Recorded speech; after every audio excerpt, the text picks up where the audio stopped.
अभिवादये अहमस्मि गवीषद् द्विवेदी यत्र भवतां स्वागतम् एतस्मिन् डीडी न्यूज़ वार्ता प्रसारणे। आदौ प्रमुखवार्ताः। राष्ट्रपतिपदासीनयाः अभिभाषणेन सह अद्य समारभेत संसदः अर्थसंकल्पनासत्रम्। सुचारुतया कार्याचरणाय प्रशासनेन विपक्षीयाणां सहयोगः काङ्क्षितः। इण्डी संयुतिः अद्य स्वविषयान् रणनीतिं च निर्धारयेत्।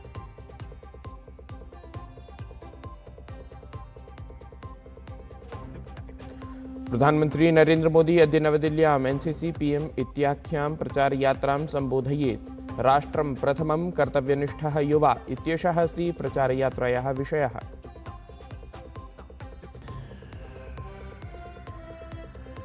निर्वाचनात् पूर्वं पश्चिमबंगालराज्ये नितिननवीनस्य स्पष्टकथनं। विकसितार्थं पश्चिमबंगालराज्यार्थं दृढसंकल्पितं भाजपेति दलम्। अद्य पूर्ववर्तिनि वर्धमानक्षेत्रे कार्यकर्तृभ्यः प्रदद्यात् विजयमन्त्रम्।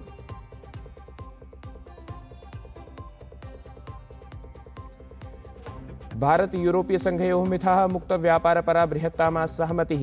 भारतस्य निर्याताय मेलिष्यति लाभः। मेक इन इंडिया उत्पादानां वैश्विकं संवर्धनम्।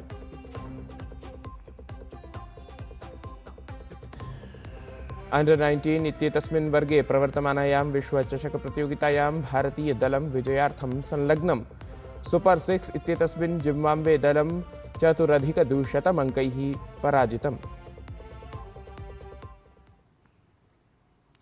भारत यूरोपीय संघयोः मिथः मुक्तव्यापारपरा बृहत्तमा सहमतिः समुद्घोषितं गता।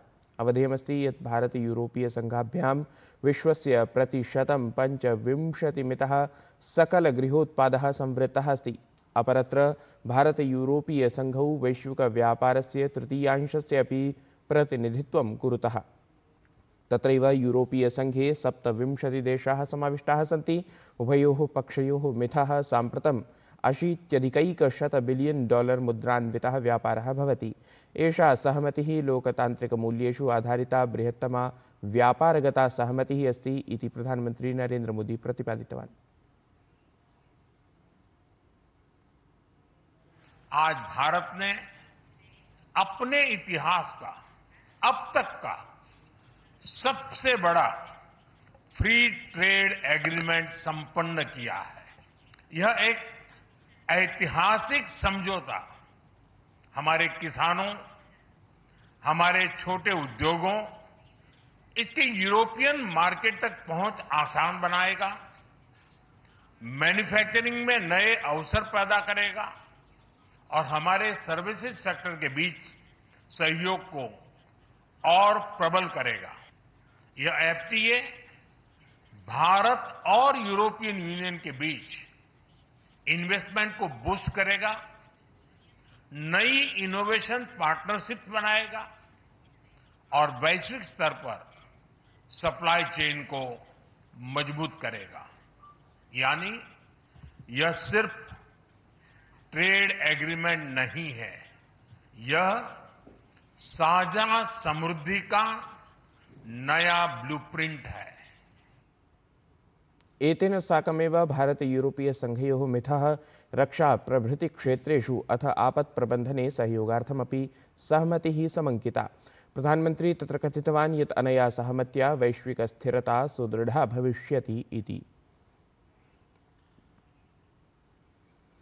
प्रधानमन्त्री नरेंद्र मोदी दक्षिणवर्तिनि गोवा राज्ये जायमानस्य 4 दिवसीयस्य भारतोर्जा सप्ताह सम्मेलनस्य उद्घाटनम् आभासीय माध्यमेन कृतवान्। भारतोर्जा सप्ताहस्य एतत् 4थं संस्करणमस्ति। प्रधानमन्त्री एतस्मिन् अवसरे अकथयत् यत् भारतम् अद्य प्रत्येकस्मिन् क्षेत्रे कार्यं कुर्वदस्ति। भारतोर्जा सप्ताहः अयम् ऊर्जा सुरक्षां सुदृढयितुं निवेशं च संवर्धयितुं केन्द्रितः प्रकल्पः अस्ति, येन हि वर्षदशकान्तं यावत् तैलवातेन्धनक्षेत्रयोः $100 मितं निवेशं कर्तुं प्रयासाः विधीयन्ते इति।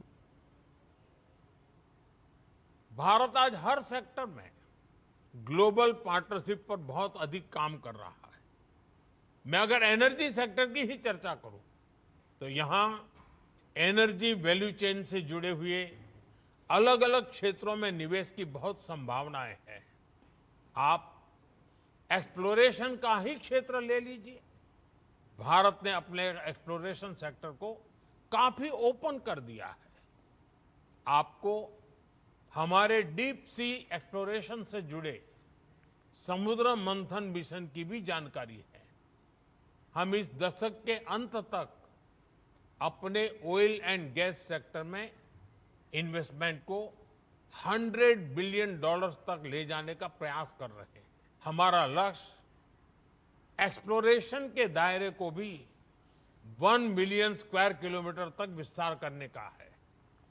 इसी सोच के साथ हमारे यहां 170 से अधिक ब्लॉक्स को अवार्ड किया जा चुका है। अंडमान निकोबार का बेसिन भी हमारी नेक्स्ट हाइड्रोकार्बन हब बन रहा है। प्रधानमंत्री नरेंद्र मोदी अद्य मध्याह्ने 3:30 दिल्ल्याः करियप्पा परेड ग्राउंड इत्यस्मिन् क्रीडाङ्गणे वार्षिकम् एनसीसी पीएम रैली इत्याख्यां प्रचारयात्रां सम्बोधयेत्। अस्य वर्षस्य प्रचारयात्रायाः विषयः अस्ति राष्ट्रं प्रथमं कर्तव्यनिष्ठः च युवा इति। यो हि भारतस्य युवसु कर्तव्यानुशासन राष्ट्रियप्रतिबद्धतानां भावनां दर्शयति। अस्मिन् आयोजने 21 अन्येषां देशानां 7,200 संख्याकाः युवानः अथ अधिकारिणः सम्मिलिताः भवेयुः इति। संसदः अर्थसंकल्पनासत्रम् अद्य प्रभृति समारभेत। अथ केन्द्रीयम् अर्थसंकल्पनापत्रकं रविवासरे उपस्थापयिष्यते। वित्तमन्त्रिपदासीना निर्मला सीतारामन वर्या आर्थिक सर्वेक्षणम् अथ आयव्ययपत्रकम् उपस्थापयिष्यति। सदनयोः संयुक्तोपवेशने राष्ट्रपतिपदासीनायाः द्रौपदी मुर्मू वर्यायाः अभिभाषणेन साकम् अर्थसंकल्पनासत्रस्य शुभारम्भः भवेत्। एप्रिल मासस्य 2 दिनाङ्कं यावत् आयोक्ष्यमाणस्य अर्थसंकल्पनासत्रस्य प्रथमं चरणम् अद्य प्रभृति फेब्रुवरी मासस्य 13 दिनाङ्कं यावत् प्रवर्तिष्यते। तत्रैव द्वितीयं चरणं मार्च मासस्य 9 दिनाङ्कात् एप्रिल मासस्य 2 दिनाङ्कं यावत् प्रवर्तिष्यति। अवधानयोग्यमेतत् यत् अर्थसंकल्पसत्रे एतस्मिन् आहत्य 30 उपवेशनानि भविष्यन्ति इति। संसदः अर्थसंकल्पनासत्रं निध्याय ह्यः प्रशासनेन सर्वदलीयोपवेशनं समाहूतमासीत्। एतस्मिन् उपवेशने विधायिकार्येषु अथ अन्येषु प्रकरणेषु चर्चाः चर्चितं गताः। उपवेशनस्य अनन्तरं संसदीय कार्यमन्त्री किरेन रिजिजू इत्यसौ पत्रकारसमूहान् संसूचितवान् अथ उक्तवान् यत् संसदः अर्थसंकल्पनासत्रम् अद्य आरभेत। असौ प्रतिपुष्टिं कृतवान् यत् अद्य राष्ट्रपतेः अभिभाषणं भवेत्, तत्रैव श्वः आर्थिक सर्वेक्षणं प्रस्तुतं स्यात् इति। फ्लोर लीडर्स ने कई सजेशंस दिए हैं, हमने सब नोट किया है। हमारा तरफ से एक अपील किया गया है कि ये बजट सेशन है और साल का पहला पार्लियामेंट सेशन है, तो शुरुआत 28 तारीख यानी कि कल आदरणीय राष्ट्रपति जी का अभिभाषण से शुरू होगी। भाजपा दलस्य राष्ट्रियाध्यक्षः नितिन नवीनः पश्चिमबङ्गालराज्यस्य 2 दिवसीय प्रवासावधौ अद्य पूर्ववर्तिने वर्धमानक्षेत्रे कार्यकर्तॄन् सम्बोधयेत्। निर्वाचनात् पूर्वं विजयमार्गं च असौ प्रदर्शयेत्।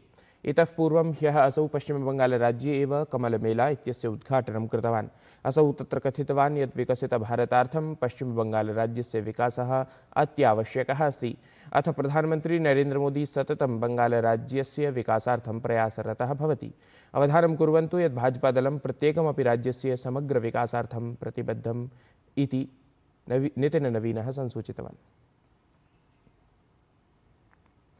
विश्वविद्यालयानुदानायोगस्य नूतने नियमे केन्द्रीय शिक्षा मंत्री धर्मेन्द्र प्रधानः स्पष्टीकृतवान् यत् कमपि विरुध्य उत्पीडनम् उत वा भेदभावः नैव भविष्यति। धर्मेन्द्र प्रधानः इतोपि अवदत् यत् नवीनानि प्रावधानानि संविधानस्य सीमायाम् एव क्रियान्वितानि भविष्यन्ति। अथ भेदभावस्य नाम्नि कोऽपि अस्य नियमस्य दुरुपयोगं नैव कर्तुं शक्नोति इति। मैं एक बात बहुत विनम्रता से आश्वस्त करना चाहता हूं, किसी को उत्पीड़न होने नहीं दिया जाए, कोई भेदभाव नहीं होगा, कोई डिस्क्रिमिनेशन के नाम पे किसी को भी मिसयूज करने का अधिकार नहीं रहेगा। इसमें यूजीसी हो, भारत सरकार हो या राज्य सरकार हो, इसकी दायित्व रहेगी। मैं आश्वस्त करता हूँ, उसको जो व्यवस्था हुई है, भारत की कुछ भी व्यवस्था हो, संविधान की परिधि के अंदर होगा। और ये जो विषय आई है, ये तो सुप्रीम कोर्ट की निगरानी में व्यवस्था है। इसमें आश्वस्त मैं फील करना चाहता हूँ, किसी के ऊपर भी अत्याचार या किसी को भी भेदभाव नहीं किया जाएगा। नवदिल्ल्यां केन्द्रीय जलशक्तिमन्त्री CR पाटिलः देशस्य जलस्वच्छतायाः प्रहरिभिः समं संवादं साधितवान्। संवादावधौ केन्द्रीय जलशक्तिमन्त्री जलसंरक्षण स्वच्छता प्रकरण गंगा पुनरुत्थान इत्येतानि क्षेत्राणि अवलम्ब्य सततं सर्वविधकार्येषु संलग्नानां जलप्रहरिणां कार्याणि प्रशंसितवान्। एतेन साकमेव केन्द्रीयमन्त्रिणा youth for Ganga, youth for Yamuna इत्येतयोः कार्यक्रमयोः अपि शुभारम्भः विहितः। एतस्मिन् कार्यक्रमे देशस्य 2.5 लाख जनाः संयुक्ताः भविष्यन्ति। अस्मिन् अवसरे केन्द्रीयमन्त्री स्वच्छ भारताभियान जल जीवन मिशन इत्यनयोः अभियानयोः सफलतायां प्रबलतया वचनविशेषं प्रकाशितवान्।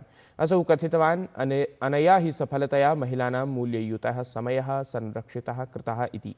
कार्यक्रमे केन्द्रीय जलशक्ति राज्यमन्त्री राजभूषण चौधरी इत्येषः अथ रेल राज्यमन्त्री अपि समुपस्थितौ आस्ताम् इति।